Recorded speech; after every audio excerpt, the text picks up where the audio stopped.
ఓం శ్రీ గురుభ్యో నమః. ఓం శ్రీ రమణ సద్గురుదేవాయ నమః. శ్రీ రమణ భాషణంలో 1936 మార్చి 13వ తారీఖున ఈ సంవాదం 176 నుంచి 183 వరకు. బాంబే నుంచి వచ్చిన ఆయన ఒకరు, నేను అరవిందాశ్రమంలో అమ్మని ఒక ప్రశ్న అడిగానండి. అదేంటంటే, భగవంతుడు నిజస్వరూపంతో గోచరించడం కోసమని తలపులన్నీ కట్టేసి మనసును శూన్యంగా ఉంచుతాను, కానీ ఏమీ నాకంట కనపడలేదు అంది. నేను భగవంతుని యొక్క నిజస్వరూపం కనిపించడం కోసం నాలోనే భగవంతుడు ఉన్నాడు అంటున్నారు కదా, భగవంతుడి నిజస్వరూపం నాకు కనిపించాలి అంటే నేనేం చేస్తానంటే నా తలంపులన్నీ ఆపేసి మనసు శూన్యంగా ఉంచుకుంటానమ్మా, కానీ నాకేమీ కనపడ్డం లేదు అన్నాడు. అప్పుడు ఆ అమ్మ ఇలా బదులిచ్చింది, అరవిందాశ్రమంలో ఉన్న అమ్మ, నీ ప్రయత్నం సరి అయిందే. శక్తి ఊర్ధ్వం నుంచి కిందికి ఉరికి వస్తుంది, శక్తి పైనుంచి కిందికి ఉరికి వస్తుంది, అది నీకే నెమ్మదిగా అనుభవం అవుతుంది అంది ఆవిడ. తర్వాత నేనేం చెయ్యాలో దయచేసి భగవాన్ మీరు నాకు చెప్పండి అన్నాడు. నువ్వు మంచి ప్రయత్నమే చేస్తున్నావు, శక్తి ఊర్ధ్వం వైపు నుంచి క్రిందికి ఉరికి వస్తుంది, నెమ్మదిగా అదే నీకు అనుభవం అవుతుందిలే అన్నారు ఆవిడ. ఇప్పుడు నేనేం చేస్తున్నా అంటే భగవంతుడి యొక్క నిజస్వరూపాన్ని నేను నాలోనే చూడడం కోసం ఆలోచనలన్నీ ఆపేసుకుని మనసును శూన్యం చేసుకుని ఉంచుకుంటున్నాను, అయినా నాకేమీ కనపడడం లేదు అని అతని ప్రశ్న. అమ్మగారు, నీ ప్రయత్నం మంచిదేను, శక్తి పైనుంచి కిందకి ఉరికి వస్తుంది, నెమ్మదిగా నీకే అనుభవం అవుతుందిలే అన్నారు. ఇప్పుడు మరి నేను ఏం చేయాలో దయచేసి చెప్పండి భగవాన్ అని అడిగాడు ఆయన భగవాన్ని. ఇప్పుడు మహర్షి అంటున్నారు, నువ్వుగానే ఉండు, క్రిందికి దిగి వచ్చేది గాని ప్రత్యక్షమయ్యేది గాని ఏం లేదు. ఏదో పైనుంచి కిందికి దిగి వచ్చేది, నీకు ప్రత్యక్షమయ్యేది, సాక్షాత్కారం అయ్యేది ఏదీ లేదు. ఈ అహమికని, ఈ అహంభావాన్ని వర్జించుట ఒక్కటే నువ్వు చేయవలసిన పని. నేనన్న తలంపుని వదిలేయి అంతే. పైనుంచి వస్తుందా కింద నుంచి వస్తుందా, ఏదో సాక్షాత్కరిస్తుందా కనిపిస్తుందా కనపడదా, అవన్నిటితో ఏమీ నీకు పని లేదు. ఎందుకంటే ఉన్నదేదో అది సదా ఉంది. శూన్యమన్నావు చూడు, దాన్ని చూచింది నువ్వేగా.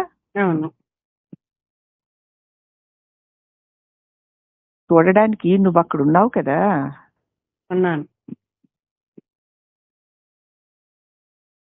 నీవు ఇంకా దేనికోసం లేచి ఉన్నావు? దేనికోసం నువ్వు ఉన్నావు అక్కడ? అంతా శూన్యం ఉంది, నువ్వు ఉన్నావు కాబట్టి శూన్యం నీకు తెలుస్తోంది. నువ్వు దేనికోసం ఎదురు చూస్తున్నావు? ఏదో చూడాలని, చూడలేదని లోటు అన్నమాట. ఏదో దృశ్యం అయితే నేను చూస్తే నాకేదో వస్తుంది అని, లేకపోతే రాదు అని ఆ లోటు. అదే చూడాలి అన్న అపేక్ష, చూస్తే ఏదో లబ్ధి వచ్చేస్తుంది అన్న ఆశ. ఇవన్నీ ఈ అహమిక ఆడే ఆటలే. నీవు ఈ అహంకారపు వలలో చిక్కుబడిపోయావు, అది ఆడించినట్లు ఆడుతున్నావు. వీటినన్నింటినీ అంటున్నది అహమికే.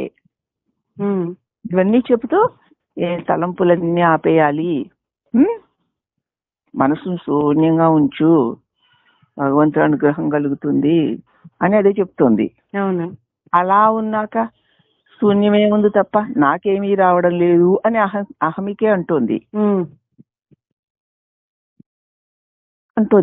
కానీ మరి నీకు అసలు దేన్ని పొందాలనుకుంటున్నావో అది నువ్వే అయి ఉన్నావు. కానీ నువ్వేమనుకుంటా నీకంటే అన్యంగా ఏదో ఉంది, దాన్ని చూడాలి, కాబట్టి చూస్తే ఏదో ఒక లబ్ధి కలుగుతుందని ఆశ. ఇవన్నీ అహమిక ఆడే ఆటలే. నువ్వు అహంకారపు వలలో చిక్కుపడి ఉన్నావు. వీటినన్నిటినీ అనేది ఈ అహమికే, నేను అన్న తలంపు రూపమైనటువంటి అహంభావన ఇవన్నీ చెప్తోంది. నువ్వు కాదు, నువ్వు కాదు, దానిని కూడా నువ్వు చూస్తూ ఉండు. నువ్వుగా ఉండు, అంతకు మించి ఏమీ చెయ్యొద్దు. ఆలోచించకు, ఖాళీగా ఉండు అని ఎవరు చెప్తున్నారు? చిదాత్మ స్వరూపమైన చైతన్యమా మాట్లాడదు, జడమైన శరీరము మాట్లాడదు. మరి ఇక్కడ చెప్పేది ఎవరు? అహంకారమే. ఏమని చెప్తోంది? తలంపులన్నీ ఆపేయి, మనసును శూన్యంగా ఉంచు, అప్పుడు భగవత్ సాక్షాత్కారం కలుగుతుంది అని చెప్పింది ఎవరు? అహమికే. అవును. మరి ఆ తర్వాత నువ్వు అలా చూస్తూ ఉండు, తర్వాత ఎప్పుడుకో నీకు శక్తి ఏదో వస్తుందిలే అని అమ్మగారు చెప్పారు. అదే మరి ఇప్పుడు నేనేం చేయను అని అడిగితే భగవాన్ అన్నారు, ఏమీ చెయ్యక్కర్లేదు, నువ్వు అది ఇది అలాగా ఇలాగా అనుకోకుండా ఊరికే నువ్వుగా ఉండు.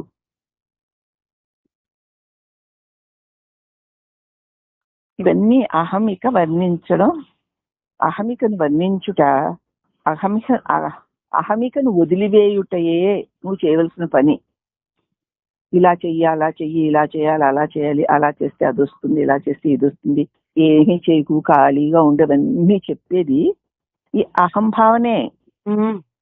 ఎందుకంటే మళ్ళీ ఇంకోసారి చెప్తున్నాను, చైతన్యం మాట్లాడదు. అవును. శరీరము మాట్లాడదు. మాట్లాడేదేది? అహంకారమే. మరి అది చెప్పేదంతా అహంకారమే అసత్యమైనప్పుడు అది చెప్పేమని నిజాలని నమ్మి అది చెప్పినట్టు ఎందుకు చేస్తున్నావు? ఈ ప్రశ్న కలుగుతుందా ఎప్పుడన్నా మనకి? అది కలగకపోవడమే అజ్ఞానం. కాబట్టి ఇదంతా అహంకారం ఆడే ఆట. కాబట్టి ఏదో చూడాలి, అక్కడ ఏమీ లేదు శూన్యమే అంటున్నావు కదా, మరి దాన్ని చూసింది ఎవరు? నువ్వే. చూడ్డానికి నువ్వు అక్కడ ఉన్నావు కదూ. నువ్వెవరి కోసం ఎదురు చూస్తున్నావు? ఏదో ఒక దాన్ని చూడలేదన్న లోటు, కనపడాలని ఆపేక్ష, చూస్తే నాకేదో గొప్ప ప్రయోజనం కలుగుతుంది అనే ఆశ తోటే కదా. మరి నాకేం కనపట్లా, శూన్యమే, ఏమీ లేదు అంటున్నావంటే ఏదో ఉండాలన్నమాట నీకు. అది కాబట్టి ఇవన్నీ అహంకారం ఆడే ఆటలు. నువ్వు అహంకారపు వలలో చిక్కుపడి ఉన్నావు. వీటన్నిటినీ అన్నది ఈ అహమికే. అహమిక అంటే అమ్మా అహం భావన, నేను అన్న భావన తప్ప నువ్వు కాదు. అది భావన. ఆ భావన కల్పిస్తున్న భ్రాంతులు ఇవన్నీ. కాబట్టి నువ్వుగా ఉండు, భావనతో కలవకు. ఇంతకు మించి నువ్వేమీ చెయ్యక్కర్లేదు అన్నారమ్మా.